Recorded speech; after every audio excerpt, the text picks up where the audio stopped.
Hey friends, welcome to Soul Cafe. We're so glad that you are here, and I think we got a pretty interesting topic for tonight. At least it's been burning in our congregation and a lot of people I talk to. So I don't have little kids anymore, Aaron. So Yeah. this has been a really different experience for me. Yeah. But what's it like in the COVID era to have school age kids? It's fear inducing, it's hilarity making, it's crazy making. Yeah, all of it. It's very frustrating. Yeah, I All think of it's it. really different. We've It's said really several sad times. too. I Really mean, sad. we're like dealing with when weddings can be scheduled or a wedding and Right. things like that. But I think when you have kids at home, this has been a really different deal for Yeah. all Colombians who have kids at home or either they're in some stage of something, so it's Yeah. Yeah. difficult to deal with. I mean, there's a whole article in the Wall Street Journal today. Actually, it was mostly focusing on one 10-year-old girl's story about it, but how adolescent girls from 10 to 15 are really struggling, and depression is starting to become a really big problem. And Yeah. yeah, Yeah, I it's sad. having had adolescent girls, I understand because Yeah. they need a lot of social interaction and they're not Right. getting it, right? So, Right. yeah, I Right. think we're gonna look back on this pandemic and say it was a pandemic of many things, not Right. just COVID. And, Yeah. I know everybody's has an opinion on how this ought to be dealt with, but this is an impossible moment. It really is. Yeah. So, you're not in your house. You're in I'm somebody not in else's my house. house for the 3rd week in a row. Yes, Yeah? I think I might just start a business being a house sitter because it's really working well There for me. is such a business. I know. I I actually said I was gonna go onto the platform and see, like, well, maybe this is just what we do. If school's virtual, I may as well just pick the kids up and go you from know, city to city and explore. I don't know if it'll work as well when the rich can't go to Europe, but, Yeah, so yeah. I had this friend who was in my doctoral program at Princeton, and so Uh-huh. this is a really gifted guy. I mean, a really gifted guy. And, about a year or 2 after he finished his doctoral program, he decided to leave the ministry, which a lot of people are doing these days, Yeah. and to go into the business of house sitting for the rich. And Yeah, so he started being an estate keeper. That was what he called himself, it's awesome. an Yeah. estate keeper. So he and his wife and whoever would live on these estates of somebody else, and um, there is such a business. So Yeah, you it's could been I do mean, it. we've just been doing it for friends. Well, the first house, it was the Babs. We were happy to take care of their dog while they were gone, and then we actually The just Bab begged estate. the Babb Estate, yes, Yeah. in Arlington. So we got to, see what Arlington was like. And then the Kents were going away and our house was being fenced in there. So we were like, oh, can we stay at your house? Which that was lovely. They have a lovely home and a backyard. So then we got to see what like fall, the other part of Falls Church feels like. And then this week we're in Hotlanta down here in Alpharetta. And we got a pool in the backyard. It's amazing. It's Yeah. lovely. Well, I don't have a pool in the backyard, but I'll let you come take Well, care of the thank you. Bauckham I estate mean, this is the sometime. hardest I've had to I'll let work you do though. that. They have a lot of I gotta walk this dog twice a day, but it's not just walking. You Like got this plants dog you gotta water, stuff like I that? got an hour worth of plants I gotta do every 2 nights. I got an hour with the dog in the morning. So it's no joke, but I am Man. glad to do it because this is a beautiful home and really nice to be here. Yeah. Well, it's no Yeah. hotter there than it is here, although I think it's Nope. about to get better. A few more Yeah. days. I think we're gonna get Hopefully. better. Yeah. All Hopefully. right. So you chose our topic for tonight and Good. lined up some folks. So what are we gonna Yeah. talk about? Well, so actually, as these things always happen, either in IG or in friend groups, I hear stories. And Bridget Brennan, who is in the IG that I attend, was talking just recently. She took on a director job for Mhm. a local homeschooling community, and she had mentioned that she wanted prayer just about the situation because some buildings and facilities weren't necessarily going to be available to her. And up until that point, I don't know that I had really understood homeschooling exactly what does it consist of, and hadn't really thought through the point that there might be also some restrictions around what homeschooling families are doing in Yeah. COVID. It's not just about people who are going to public schools. And so I just thought that I would ask her and then Missy Patterson to come on because I know that she's been doing homeschooling for quite some time to maybe like demystify some of the myths that we think about homeschooling, maybe give Yeah. us advice, how is it different? How is it similar to what we're all about to experience? And just talk it through. And then I found out that the CDC is going to open up some daycare options potentially for families in starting in the fall. So we invited Jason on to come chat with us about what those plans look like. So I'm hoping just for, to your point, all those parents out there that are scrambling because the decisions keep changing to try to figure out what are we all going to do. Yeah. So people homeschool for lots of different reasons, I Yeah. can tell you. I've had lots of homeschoolers in churches through the Yeah. years, and some did it for religious reasons. Yep. Some did it for sort of personal reasons, I'll say, Yeah. and some did it just because it fit. They moved around a lot or something like Right. that. It fit what they did. I think people do it for lots Yeah. of reasons. Yeah, so yeah, we've got this great thing going with the camp. I think that's going to help some homeschoolers. We've got a long relationship with homeschoolers. We used to have it. We don't have it anymore, but we used to have through CFA this thing called the homeschool band. So Ah, it was yeah, cool. it was kind of cool. I wonder if Yeah. we should have that again. But it was like lots of homeschool families whose kids wanted to be in a band, and Right. that's normally a public school thing. And so we had a band director at the church, and they'd come and direct this homeschool thing. And I guess for about 10 years or more, we had that. And then Yeah. the director moved, and it didn't get started back up. Hmm. So we've got one poll. You asked for a poll, I so did. Well, I just thought it was a fun topic that we should probably see where the audience is sitting right now. I know most of us got the big surprise last week of the 100% virtual, so everyone's probably still going through some waves of feelings here. So I well, think okay. we'll So see. yeah. So some people got it 2 weeks ago. Some Yeah. people got it last week. Some people got it a Yeah. month ago. I do think the school systems are in a lose lose situation. It's almost impossible unless somebody shields them from lawsuits and like. Yeah. It's tough, but anyway, here we are. So one person has already answered. I don't know who that was. It's usually Gus Gus, I Mancuso, was about to say, isn't it Gus Mancuso? but I don't think it doesn't sound like Gus, so it Oh, might not okay. be. All right. But Well, let's usually see. he's the one that jumps in first. So here's the poll, and you can answer it at the address at the top of the screen. So you can log on. That's the Yeah. easiest way to do. By the way, you guys, I keep telling you can download the app. You'll have it every week. There it'll be. But polev.com, Jim Baucom 277, or text Jim Baucom 277 to 22333, and you will get an option. So the way we did this, actually all of us together as we were preparing here Yeah. tonight, was to do this based on the stages of grief. So I guess we got Oh, about 3 or 4 responses there so far because yeah. things are moving. So denial is the first stage of grief, and anger is the second, and bargaining is the third, and depression is the fourth, and acceptance is the final stage. Yeah. So far we've got some I people in the early stages, they're angry because I think that's 4 or 5 responses so far, and then yeah. one, a few people who just yeah, okay, whatever. Yeah. Okay, acceptance is going up. Yeah. There you go. All right, so you guys jump on that and answer that, and after we interview our first customer, Customer. yeah, we'll see Come what you back and guys see what respond. everyone's doing. Yeah.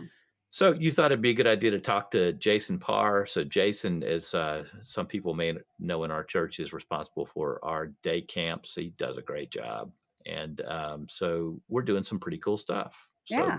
let's promote him and bring him in and see what Columbia is doing to help homeschoolers. What's Yeah. up, Jay Parr? We Hey call him everybody. we call him Jay Jay Parr Parr. on staff. Yeah. So actually, Jim, it's not just for homeschoolers. This is Yeah. going to be an option for everyone. Well, but see, everyone is a homeschooler right Well, now. that's what we're going to demystify tonight. That's what we're going to, because we're not all homeschoolers. People who have children at home that are learning. This is true. Okay, that works. I like that. Yeah.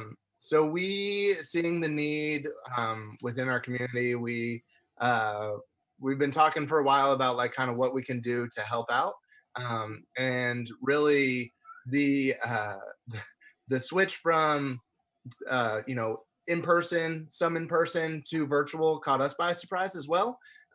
So we Yeah, because we thought we were going to be in Falls Church and Fairfax County. We thought we were going to be a hybrid, right? Exactly. So what our initial plans were, we were thinking that we would be able to just help kids with their independent study on the days when they weren't Oh, in right. person.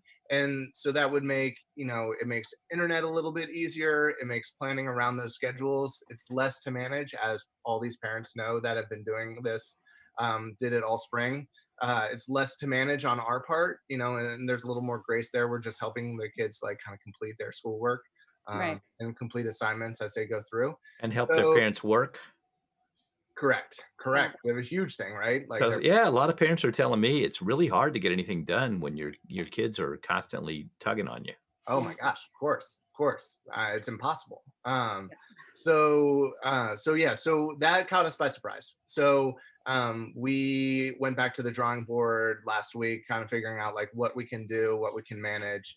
And so we're in the process of finalizing what that program is going to look like, with anticipated getting it out to the public next week, and Great. kind of announcing like what we're going to do, what camp's going to, like, what I call it camp, but it's like school year care, tutoring, who knows, right? Yeah. So what that's going to look like, so everyone can kind of gauge like what their comfort level is going to be with it, and then they can start to make decisions if that's going to be good for their family or not. So um, you're trying to engage some Columbia teachers, I think, to come in and sort of help facilitate the curriculum. Correct, correct. So we have our camp staff. We have a couple staffers who have elementary ed degrees, who we're going to keep on staff for throughout the remainder of the year, or for as long as this program goes on. So we'll keep them on, and then we're trying to get to some of our CDC morning program and bilingual teachers as well. Try to get them in the house. So right now we're finalizing the program, what that's going to look like, registration details, like all the nitty gritty stuff, and then we'll get staffing, and then we'll start getting kids in the door.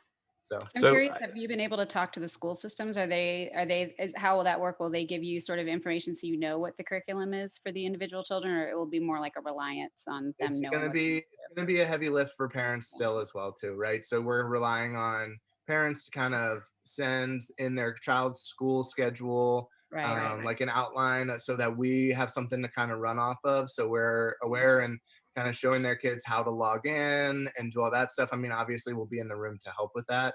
Yeah. But that's kind of, it's going to be on the families to, show their child how to use the computer, and we'll help, Sure. but then also give us the schedule so that we can make sure that they're logging into the Zoom calls and Right. the Google Classroom and all that stuff, and we're just there kind of helping with it. So it'll still be on parents to go in and check schoolwork, then make sure that everything gets done and all that, but we're trying to partner with parents and be an extra resource during this crazy time of where you have to either choose your job or career, or parent, be your child's teacher, right? So Yeah. we're just trying to help out everybody. It helps Columbia, it helps families, it helps kids. It's a win for all of us, so that's why our big push is to make it happen. It's awesome. yeah, I so mean, Jason, how has camp been changed this summer? So you've been doing this for what, 7 years, So something like this that? is so I've been actually celebrated my 12-year anniversary at Columbia Gym last Okay, week. I know, but you didn't start doing this. No, no, I So didn't. So this is actually my 6th year at camp. yeah, yeah. I thought Um, I thought doing the camp. Yeah. yeah, so this is my 6th year running camp at Columbia. And obviously it is by far the most different and most challenging summer yet. I mean, the good thing is parents are just super thankful for us right now, like they are and like I was too. Both my kids are in the CDC, and so I was thankful when the CDC opened back up, and I could get a full day's worth of work in, and know that they were safe and that we're taking the precautions to keep everyone safe. So I mean, camp it's gone off really well. Everyone is pulling their weight, everyone's doing their part. Parents, kids, staff, everybody. I mean, the support we've had at Columbia has been amazing. So as far as what camp looks like, it's so much different. So we are not doing pool Fridays, which was a huge thing. We're not doing any field trips. We're not going No offsite. Nationals baseball game. No, man, that No. hurts. That hurts. yeah. Um, so a lot of And by things. the way, face shields and Face mask. We're wearing face masks. face So mask, and some uh, people, yeah, some I see some camp and teachers around the church with face shields on. yep, yep. So I mean, we're wearing our PPE, so keeping everybody as safe as we can. But like I said, oh my gosh, our third floor, Jim, you always joke that it smells like feet and sunscreen, and Feet and sunscreen all this summer year, long. this year it smells like feet, sunscreen, and bleach. So Yeah, um, Power yeah, that it's up. crazy. I know, but I mean, it's good, right? So like, we normally run with 126 kids in camp across 10 rooms, and this year we're running with 6 rooms and 50 kids in camp. So it's much smaller, but it's actually been refreshing. Lacey Clifford, my supervisor, we've talked a lot about like it kind of gives us the opportunity to take a step back and look at the program and see like, okay, this is some things that we will keep in the future, and these are some Right. things that we necessarily didn't need to do, and they didn't add much of a benefit. And honestly, right now, I mean, Jim, you know me quite well. Like I'm an extrovert, and I'm just happy to be around people. Yeah. I'm happy Yeah. to not be stuck in the house, and I'm happy to have my staff. I love my staff, and they work hard, and I love being around them and chatting with them and catching up with them. So, and then obviously the kids too, like spending time with all the campers, and just seeing them grow from year to year. So, not having that this year would have definitely been another like sad part of this whole COVID experience. So I'm glad that we didn't miss out on it entirely. But it's been good. It's I'm not gonna lie, I was scared. When we like said we're all right, we're gonna do this. So there was definitely the fear of going back in and entering back into society like a lot of people are having or going to have soon. And you kind of get into it and you're like, oh, this is life now. You just kind of accept and Manage move it. on. Yeah, Yeah. yeah. So it's been good. It's everything's been it's been going smooth and going well. So that's been nice. Yeah. Well, Jason, you're a favorite staffer of mine for sure. I always love I having could you say around. I'm hello. glad you're able to make it happen. So this program, I think as parents hear about it, we're gonna have an overwhelming a groundswell of people who Yes. want to come in. I mean, Yes. even in our CDC, what we're finding is a lot of CDCs in the area are shutting down. Yeah. They couldn't make it. We were able to survive and to move forward. Yeah. So we're getting a lot of applications. So I think a lot of people, maybe even listening now, may want to apply. And we've already given priority to our current campers and to Yep. Colombians. Yep. So there's going to be some limited capacity. So Right. There is. how many people we think we can handle here? Well, so I mean, it depends on space. I mean, that's really what it comes down to. It comes down to how much space Because CDC. we got to spread people out. Exactly. And we still need to.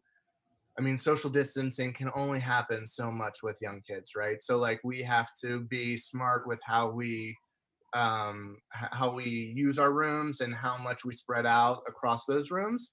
So I mean, it's not going to be ton. It's not going to be more than what we're working with camp right now. It's not going to be more than 50 kids. We're probably looking in the 30 to 40 range, somewhere around there. So if we're going to start to put stuff out as far as like what this program is going to look like, what you can expect, so that families can decide their comfort level. And so if it's something that you're comfortable with, you're going to want to make a decision relatively soon. You're not going to want to wait too long. So who should they contact if if they want in? Can they email you? Yeah, JPAR? email me, Okay. and then I'll kind of be able to keep them up to date with when registration is going to go live and all that stuff. It'll go out in the hot sheet flashpoint, the emails from Columbia, so Colombians will get it through that. But it probably won't put it on the website, because then that's the general public. Yeah. Right. So Columbia members, if you are not getting those bi-weekly emails, make sure you sign up or reach out to me, and I'll let you know when you can get on. But Yeah. So get on Realm, but also it's JPAR, JPARR mhm, at columbiabaptist.org.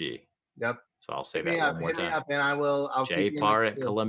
Responsive, I columbiabaptist.org. can tell you, he's responsive. Yeah. I Yeah. think it's So awesome. I hope that other churches will, and other, civil society is going to have to come together to solve some of this. So Yeah. I Well, love it. this that you is the guys are thing, leading the right? way. We're a community. We're gonna have to figure it out as a community. We're gonna have to look Yeah, out for each other. And Columbia has the space. We can find the staff. We have the backbone to make it happen. So it's gonna take people like us working as a community to figure out for each other and Yeah, looking out for each other right it's now. great. yeah, cool. It's a cool program.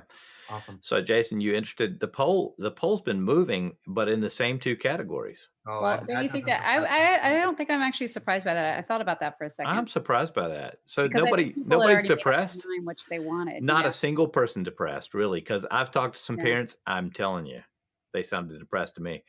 And nobody's bargaining, so I guess nobody's hitting up the local officials, although I hear they are.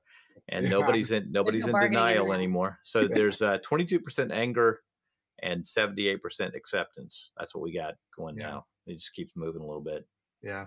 Huh. Yeah. So, so Jason, you got kids that age, right? Not quite that old. My kids are still in the CDC, so 2 and 4. Well, you're Jim. lucky because the CDC is open. Oh, Yeah. buddy, I am thanking my lucky stars. Hey, man, it was every hard. It was single hard to day. make it happen. I'm telling you, the people like Laura Gravitt and Donya and all the Oh my CDC gosh, staff who it worked was so hard to massive. make this happen. It was massive. It was a massive lift, and a lot of CDCs just didn't open. Our Right. parents needed us to. So some are not back, but the ones that are, they just said, we need you right now. I know. And the governor was saying, okay, we need CDCs to reopen, which is ironic, isn't it? Yeah. Okay, well, it's ironic because we're private, and if you need CDCs to open, maybe you need schools to figure out how to do Maybe? this too. No, Jim, don't speak crazy talk. No, Yeah. I actually think it would be good for schools to figure out a way to do something here. But Yeah. what do I know? For my tax money, what do I know? Yeah. Right.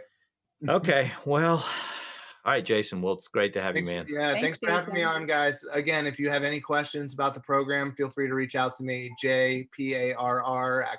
jparr@columbiabaptist.org. I'm happy to keep you in the loop as far as our planning and when things are going to go live. All right, man. We Thanks, appreciate you being on, Jason. and maybe we'll have you back when we see how this is going. And Yeah.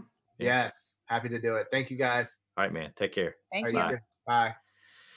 All right, so the next piece is people who are taking a totally different track, and they have Right. before this, and it's a track more people are considering. So you want to talk a little bit? Yeah, I mean, I think Homeschooling? it is, to your point, it is a track that some people are considering now, given the situation. But to me, it's been funny how many people sort of refer to what we're going to be doing now as homeschooling, and it had me rethinking of like, do I even understand what homeschooling is, and what myths do I have in my mind around what homeschooling is, and how can we help people better understand that? Because what most parents will be doing with children at home in virtual school is not homeschooling, but there might be some lessons we can take away from these two wonderful women, Missy and Bridget. So I know Bridget has just now stepped into a leadership role with her homeschool community. So congratulations, Bridget, on that. And you're relatively new to homeschooling. I think you said this was only your second year in it, correct? Yes, we are. Yeah, we'll be starting our second year. So the fear of stepping into the unknown is still very fresh in my mind. Yeah. And we're Whereas still- Missy, you're like old school. You've been doing this for a while now, right? How many years have you been doing this with your children? And have they always been homeschooled? Is that right? They have this year. Yeah. This fall will be our 6th year. 6th year. Okay. This So is good. kind of my- We've got the old guard here to help the new guard learn a little bit, and then to help all of us who don't know anything about it to understand it better. So I just thought first and foremost, it might be interesting to understand what homeschooling is. You all, when you say you're part of a homeschooling community, in my mind, it was always someone has decided to stay home and they teach their children in their home. But what I started to learn was like, no, there's actual like intramural sports. Jim was just talking about bands and communities that co-opt, work this out. So either one of you, maybe Missy, since you're our old guard here, if you want to just take us through like, what is homeschooling? So what we do is we have a curriculum that we have chosen for our kids, and we do that at home. And we also participate in a homeschool co-op where we get together with other homeschooling families. And for us, that co-op has its own curriculum as well that we follow. So when we get together with them, we work on those things together and get to spend time with other people who are doing the same thing we are. Do you normally organize those communities based on age groups for children, or is there a lot more intermingling between ages? For our community, I know Bridget's in the same community, but for our community, it is loosely the same ages. So you may have like a class of 6, 7-year-olds, and maybe a class of 8, 9, 10s. It just depends on what the families that are there, what they look like. Gotcha. But Missy, Bridget, what go made ahead. you decide to before we go to Bridget, what made you decide to homeschool? I mean, so what I've discovered is homeschooling is a really mixed bag. People decide to do it for a number of different reasons. And I think the assumption of the broader culture is it's like only religious conservatives that do it, or only, whatever. And I've discovered now there are a lot of reasons people homeschool. So what made you decide to do this? We are accidental homeschoolers. It was never our intention, never our plan.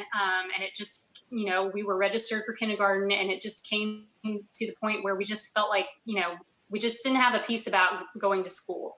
And so literally the day that you have to declare that you're going to homeschool, I did, which is, like a week before school starts. So I was gearing up real fast to be ready to do that. But so as we did that first year, we just really felt like the flexibility that we have as a result of being able to homeschool is just such a gift to our family. We can, like you were saying, Erin, we can go somewhere else and still do school, or we can, take a break when we need to take a break. We just really appreciate the opportunity to be flexible and to kind of meet our family's need through that, as opposed to, being on somebody else's schedule. Right. Mm-hmm. Yeah. Bridget, how about you? How did you guys make the decision? Again, you're only 2 years in, and I know that you guys move around a lot, so maybe it is a slightly different reason how you got into it. Yeah, we're a military family, and I've had lots of friends that homeschool just in all the duty stations that we've been at. And I was one of the ones that said I would never do that. I won't ever homeschool, never, ever. And here we are. We moved here, I guess, just under 2 years ago from Omaha, Nebraska. So Midwest to big city. And it was quite a transition for us. We moved in the middle of the year, and so the kids just went right into the public school that was near where we were living. And it was just overall a hard transition. Right. And I was surrounded by a lot of neighbors, a lot of military neighbors who just were very encouraging with what homeschool looks like and what it's all about. I probably had a lot of misconceptions about it. And so if it hadn't been for them, I probably wouldn't have considered it or thought that I could even do it. And now we love it. It's hard to imagine sending the kids back, because I feel like our family has grown closer together. I feel like my heart has been worked on more than ever, just in my interaction with the kids. Right. So, and then I love anything academic. So I'm having a lot of fun learning right along with them. History that I never thought I was taught, maybe I was, right. And geography, just all kinds of things. So just all around, it's been fun. That's awesome. So you said that there was a lot of myths that you had, and you know, when you were starting to learn about it, a lot of those were torn down. What were some of those? Because they probably jive with a lot of what us guys thinking about this are thinking. Yeah, well, the first thing that I thought of was something that I said, and that's I can never teach my kids. They'll never listen to me. I'm not patient enough. That's probably the biggest thing that I hear and still hear. And I guess what I've learned about that is that, like any discipline that we try to instill with our kids, it takes time, it takes instruction. You've got to tell them what's expected of them, and then you have to keep them accountable, and you give it time, and the kids will learn how we do school, and they'll learn that I'm the teacher, I'm also the mom, but I expect different things from them when it's academic. So that's what I've learned in response to that myth. Interesting. Missy, what were some of the things that you, being that you made the decision the day you had to, a week before school started, what were some of the things that were holding you up that you thought about it that you subsequently learned was not an issue? Well, there was all the funny, like stereotypical things too, like I'm going to need some chickens and start making my own clothes and that kind of thing, which I have yet to meet anybody who makes their own clothes in our community. But just I feel like if I had a dollar for every time somebody said, I'm just not organized enough to homeschool. Like my personal favorite thing about homeschooling is that I don't have to be anywhere at a certain time, because if I did, I don't think I would make it. I am, yeah. So just so organization, it's not, this is the beauty of homeschooling is you get to do you. Whatever your family looks like, whatever way you operate, like that's what you do, and that's why you do it that way. And like Bridget was saying, that's what brings you guys together and what makes the opportunity so beautiful sometimes. Now, Jim, you were saying that previously Columbia had actually supported homeschooling groups. And I know that Bridget and Missy both also rely on churches for areas to be able to gather. Jim, I know that the CDC will open up, but have you received any requests for people to utilize the space? No, not yet. Not right now. We have in the past Curious. had Yeah. some study groups that came together. Yeah. The consortiums of parents who used a teacher or had somebody come in to teach a particular thing. And we had for a long time a homeschool band. So Yeah, there's kind of a cool. cool thing. For about 10 years through the CDC, we had a group of homeschool students who came together and did a local band. They were really pretty good. And then the instructor moved, and like all things, that's kind of how Yeah, such things break down. right. So I mean, I think obviously this is a choice that parents need to have. There's my dog barking. Uh, uh, that parents need to have, and I it's a good thing. I do want to ask you guys. So I am a huge believer in in strong public schools, and I think that a good society has strong public schools. My mother's a public school teacher. I have a daughter who's a public school teacher. I don't think these two things are mutually exclusive Right. in any way. But I wonder what your thoughts are on sort of families like ours, Christian families supporting public schools, and how do you feel about your relationship to that? Just out of curiosity, either one of you. Yeah, Let me think. processing my answer. Uh, Yeah, I do have a background in teaching. I didn't go to school to be a teacher, but I took a lot of math courses, and so I decided. And I've always loved teaching. I've tutored and taught to some extent since college. And I'm sure I was always the teacher when I played school as a small child. But I did teach for a couple years in a classroom. It was a private school. It wasn't a public school. But I loved that time, and I loved being able to get to know the teenagers that I was working with. Mm-hmm. What I really missed, just as far as the teaching piece, was really being able to get to know the students more deeply one-on-one. Because when you have 5 different classes, I was at a high school teaching, and you have 5 classes of 25 students each, it's just so hard to be able to give each individual student enough attention. Mm-hmm. So I don't know if this really answers your question, but Well, I mean, while I love for me, here's where I'm torn. I'm just sort of thinking out loud, and this is actually, this is like Aaron kind of a question. I know it is. I'm proud of you, Jim. Yeah, no, I think we live in a society where there are a lot of people without access to good education, and I always felt like it was my family's participation in public school that, of course, you pay your taxes. So let me be clear.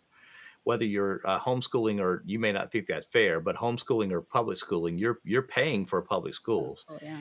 But I always felt like it was a great thing that I wish we had an educational system that gave all of our kids equal access to a decent education. And yet, I'm a historian by training, so I can tell you, if you go back in time, the norm was homeschooling for a long time. So many of our founding fathers and mothers, this is what they did, and they were brilliant people.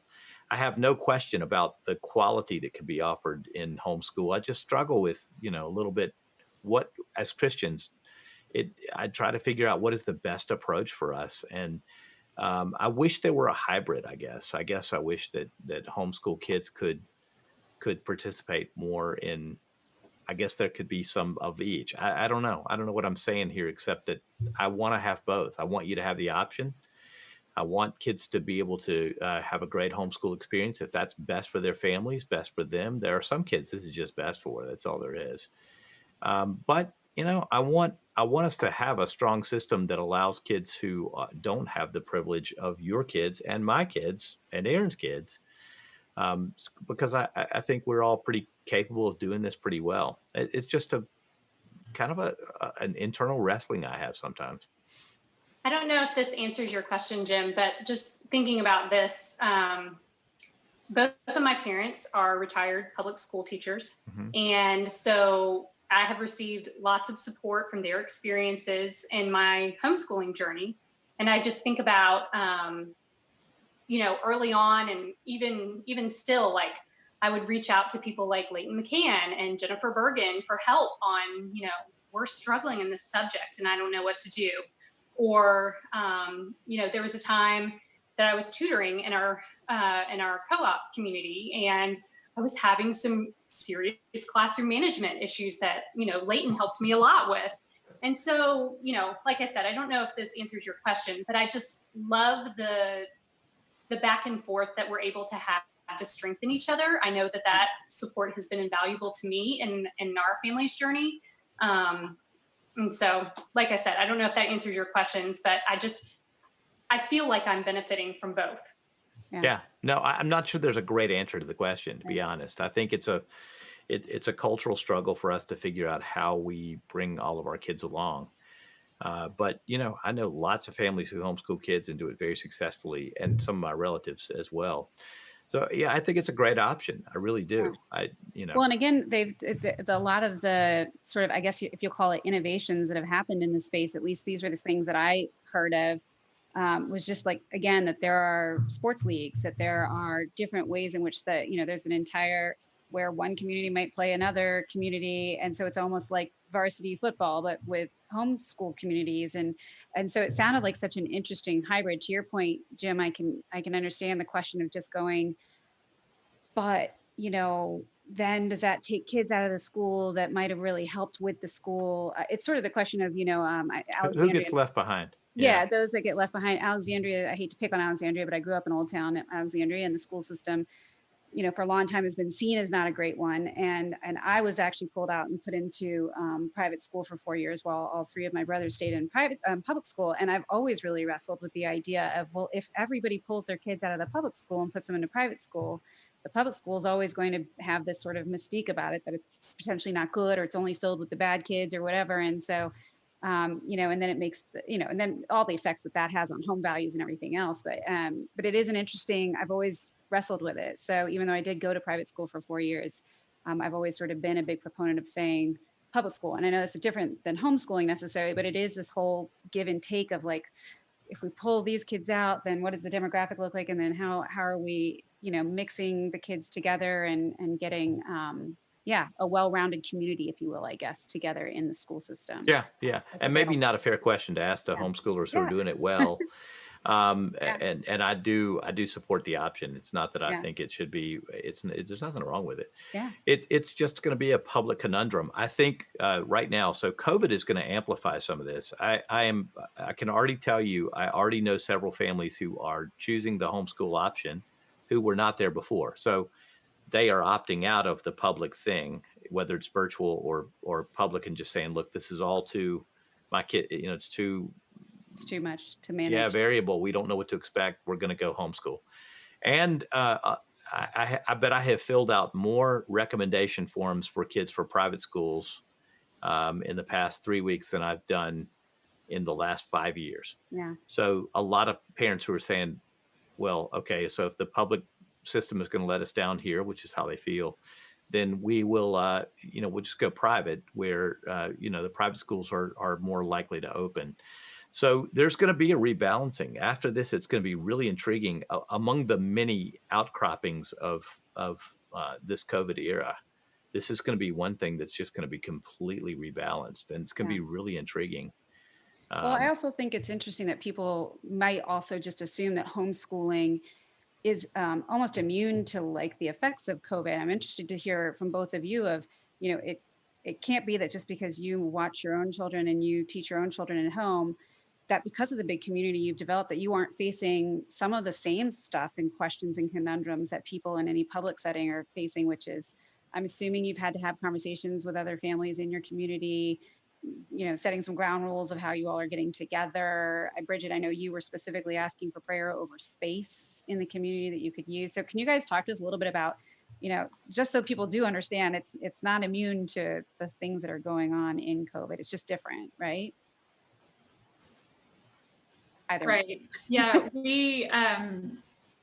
we need a place to gather, and even when we do gather, if there are restrictions for the number of people that can gather, then that means that we would have to subdivide into even smaller groups. So it does change. We only meet one day a week, but that one day a week might look totally different than it ever has. So yeah, we're still, even if we do have space, we're still going to be, we've spent so much time on developing contingency plans and, figuring out what to do if a family is exposed or does come down with COVID. And, what do we do as a community? How do we address that? So those are things that I never thought I would need to be considering stepping into this role. But yeah. What did that day look like before? So you were meeting in a church? Yes, we met in a church, and we would gather for about 3 hours to do our program. And we had our little classes that were mostly divided by age, as Missy mentioned earlier. And we would do fun things. We would sing. We would have more of an academic piece also in the afternoon for some of the older kids. So, it was a full school day for the older kids because they were doing the morning and the afternoon session. But yeah, this year, just depending on space constraints, we're looking at splitting that morning and afternoon piece up. There's just, all the logistics that are involved with getting, 50 or so people together. Mm-hmm. That's interesting. What about you, Missy? If you guys have, the same thing. Our community has fortunately found a space, but there are, like Bridget said, just the issues of where do we put people? We have my particular community, just so many families there have a heart for fostering children, and they have specific requirements that they have to meet by the state because they are keeping somebody else's baby. Right. And that is a challenge. But for us personally, just field trips that we normally take with our community. We're a part of a theater group where we go see shows all the time, which aren't happening. And so, those are things we will miss, just like everybody else is missing, right. Their things that they liked. Somebody wants to do this. So you guys, there are, one of the things that's really changed in the time that I've pastored, so 30 years, is back in 30 years ago, I'm telling you, people who homeschooled were Lone Rangers. And now there are about 5 or 6, as I understand it, there are 5 or 6 really good tracks, educational tracks that you can choose.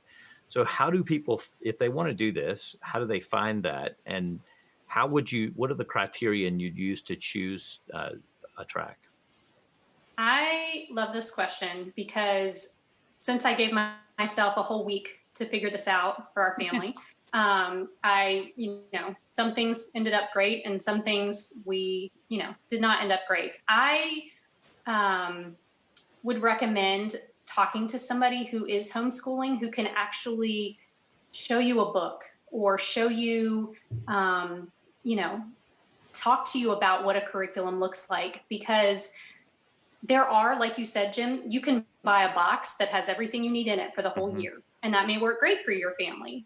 Or you might be like our family, where we pick and choose. We like this math program that's supposed to go with this reading program, but that reading program doesn't work for us. And so we do a mixture of things. And So I think it's good to just talk to people who are doing it. And so you can really get a real understanding of what you're getting into. It's not just you receive a box on your porch and then you think, okay, now I have to figure out what all this is. And what are some of the best ones out there that you choose from several? So what are the ones what are some of the good ones? Well, my personal preference, I like teaching from stories because I love to read myself. And that was always really helpful to me, especially when we first started. And I had one student and one preschooler. And, the preschooler doesn't care that it's school time and that mommy needs to work with big sister and, can't, do whatever. And so teaching from stories was really helpful to me. So most of my programs or most of the curriculum that I use is literature based because anybody can sit and listen to a story. You don't have to do the math problems that go with it at the end, or you don't have to have the discussion about vocabulary words, but everybody can sit and listen to a story. So I like Memoria Press is one, and they sell all subjects, but I really like their literature program. We use Singapore Math, which has been really great for us. I don't want to bore you all with my. No, I think it's fascinating where people find resources. Okay, there's a woman who is a professor at William and Mary who has written a fantastic grammar program, and so we use that. It's first language lessons. There is something that anybody can use right now, and I highly recommend it, is something called Mystery Science. It's a website, and they have been fantastic during this time in offering it free for anyone. And you can try it free for a year, that's a pretty good trial. And my kids love it because it's other kids asking a science question, and then this former science teacher goes and explains it and then provides an experiment for them to do hands-on themselves. So we love Mystery Science. Yeah, cool. I may do that myself. That sounds fun. You should. I know. I will say Missy was great when everyone went into lockdown. She was really nice to provide a long list of resources for a lot of families I remember seeing it, resources that people could pull from, which I guess would lead me to a question of, well, where does Bridget find her material? Bridget, I want to hear Bridget too. So I'm intrigued. I think people use different stuff, and it's really fascinating to see how they mix and match.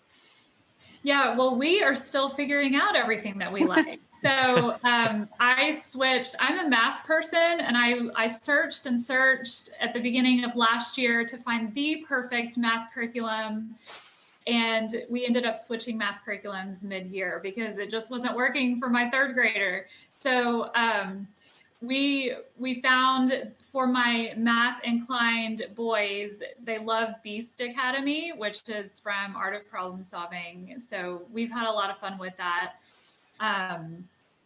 I will throw out there also, Missy, this is the same, well, it might be the same author. It's a history curriculum. It's called The Story of the World, and it's by Susan Wise Bauer.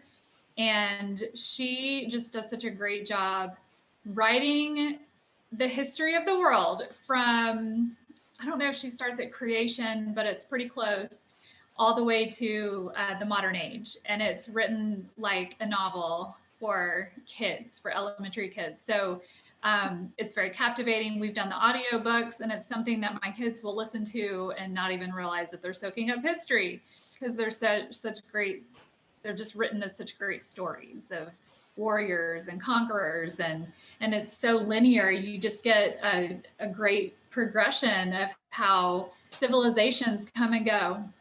Mm-hmm. Interesting. I'm asking that just for fun. Sorry, Erin. I wanted to hear what she was using too. I hear you. I'm fascinated. I was taken by one of those. No, that was awesome. And I want to check out that history program for myself. No, I was just thinking about the fact that, because we were talking about parents who do now need to figure out how they can help, not teach our children, but facilitate their virtual learning. What would be some of the pieces of advice that you would give to parents? I mean, I will prompt you as an example. I saw someone post like a meme the other day that was the length of time school is for a homeschool child. So, at this age, just so you all don't, go crazy, we're only normally spending a solid 1.5 hours. At this age, we're doing 3 hours. And because I do think that a lot of parents are nervous about, 8 hours of time, what am I going to do? So what piece of advice would you give to parents that are now facing the idea of facilitating their learning?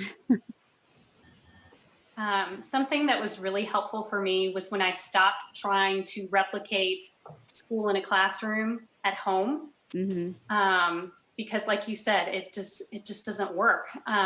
And so something that has been really helpful for us is to not, each child does their own thing. And so to not try to do everything all at once. If it were up to me, we would start at 7, we would be finished by 11 or noon, and then we would move on with our day. But that doesn't work for all of my children. So I think hopefully a freedom that I would offer to parents is do it differently. If your child, if this one child is going to do math better with dad when he's finished working, then do that. Even if it's 7 o'clock at night, if this one child wants to get up, wants to get their stuff going and wants to get it done before lunchtime, do that. I think that something that has been so freeing for us is just the freedom to do what makes sense and not to, I know that there will be certain times that, kids have to be on the computer and things like that. But as much as you can, feel free to just do what works. If it's in the morning or, not all at once, take a break, go play outside, take your computer and put it in a tent in the backyard and do it there, this is your opportunity to just go crazy and do it differently. And I think that, that is what excites me about homeschooling. So I don't know, hopefully that might be exciting for others. Like it. What about you, Bridget? Well, I love organization, which I know is not everyone's strong suit, but I feel that if you can get a nice workstation, just like you would if you were working from home for your job, if you get a nice workstation that works for you, where you know where all of your materials are, you've got pencils and paper and everything that's in reach, and you're not having to run around at the last minute trying to find things, then I think that's a good start for kids as they're trying to figure out, how this time in their virtual classroom is going to look. And then also just getting them going in the morning, I think can be helpful. Instead of having pajama day every day, for our routine, I make sure my kids are up at a certain time, we're eating breakfast, and they're in clothes and they're ready to go. And if we have to leave the house at a moment's notice, everyone's ready to go. Yeah. So it's kind of the same approach that I would take if you were working from home and you want to get in that mindset of having a productive day in the office. So you're telling me I have to start showering Monday through Friday, not just Wednesday nights before Soul Cafe.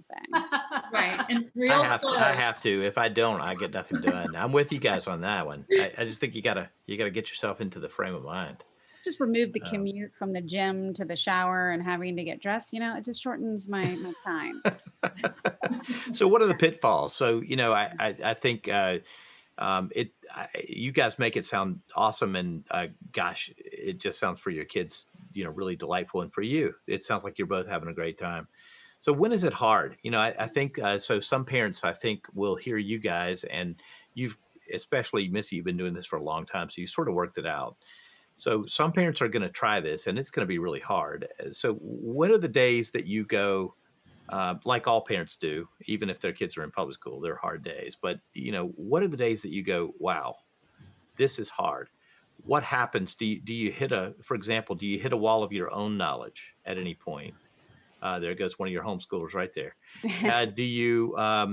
What happens when you do that? Do you get to the point where you feel like I don't want to do this tomorrow? Do you, when's it really hard for you? How should homeschoolers or people who are facilitating their kids' learning, what should they be prepared for that's really a tough sled? None? You guys are always so respectful, waiting for one of you to speak. Bridget, you go. I'll just choose one. I love it. Just tell me when to go.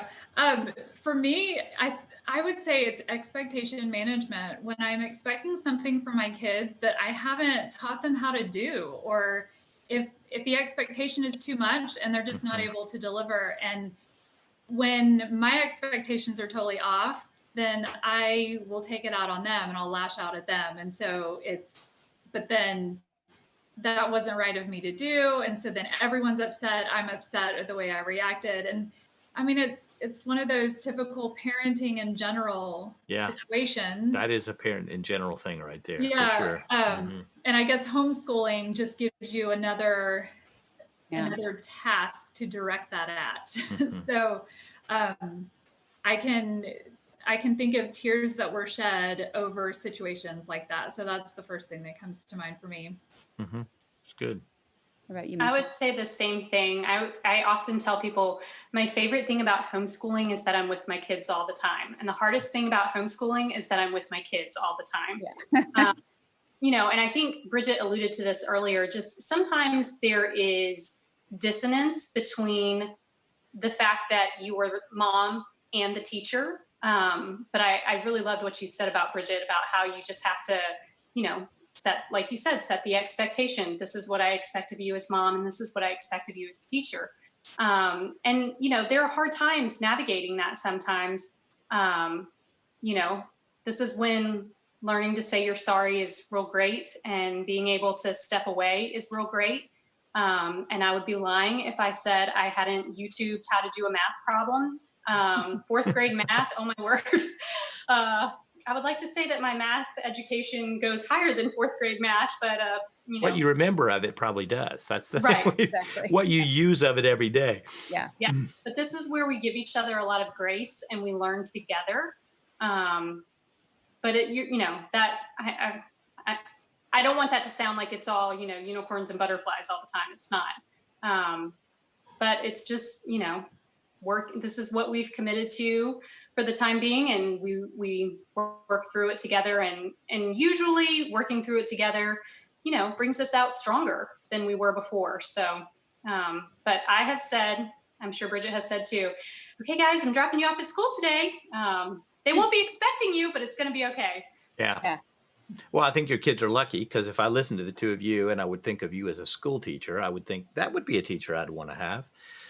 So they're lucky to have you guys. And, I think if for parents who can do this and who can do it well, it really obviously is a good option. And I've seen it work great for some kids. I've seen some kids go a long way, good colleges and careers. I think that used to be the fear.